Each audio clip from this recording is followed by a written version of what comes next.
Hello everyone, welcome back to my channel. দেখো, আজ আমি এসেছি হচ্ছে নিউ টাউন হস্তশিল্প মেলাতে, যেটা নিউ টাউন সিটি স্কোয়ারে হচ্ছে। তো দেখো কত সুন্দর সুন্দর কাঠের মূর্তিও তৈরি করেছে এখানটাতে। আর এখানটা মেলাটা এতটা বড় যে তুমি 3-4 ঘন্টা লেগে যাবে অন্তত তোমার পুরোটা কভার করতে। তো পুরোটা তো ঘোরা সম্ভব হয়নি, যতটুকু ঘুরেছি ততটুকু দেখাচ্ছি তোমাদেরকে। দেখো কত সুন্দর সুন্দর কাঠ দিয়ে তৈরি ফ্রেম তৈরি করেছে এখানটাতে। আর এই জায়গাটা ছিল গেটটার বাইরের ঠিক সামনেটাতে।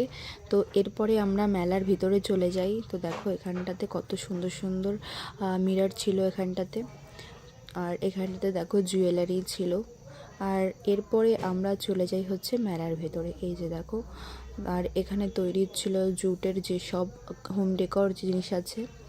আর এই যে দেখো এইগুলো দেখছিলাম। এই হস্তশিল্প মেলার বেস্ট জিনিস সেটা হচ্ছে এই যে হাতে আঁকা নানান রঙের বিভিন্ন জিনিস, যেগুলো মাটির ওপর কাঠের ওপর তৈরি হয়। দেখো এই যে উনি আঁকছে, এটা ভিডিও করেছিলাম। আর এই টি শার্টটা দেখো, বেরোলেই খরচা, যেটা একদম পারফেক্ট। আর এখানে ছিল হচ্ছে পেন্টিং, কত সুন্দর দেখো পেন্টিংগুলো। তারপর এখানে দেখো কত সুন্দর বাদ্যযন্ত্রগুলো ছিল। আর এগুলো এবছর কিনিনি, আগের বছর দুটো কিনেছিলাম, তো এবছর তার জন্য আর কেনা হয়নি।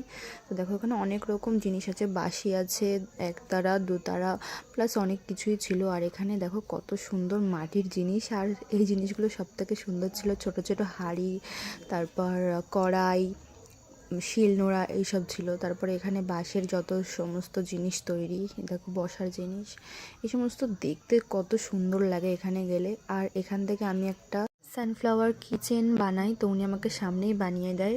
তো আজকের ভিডিওটা এই পর্যন্তই। কেমন লাগলো অবশ্যই কিন্তু জানিও। দেখা হচ্ছে পরের ভিডিওতে, ততক্ষণের জন্য বাই।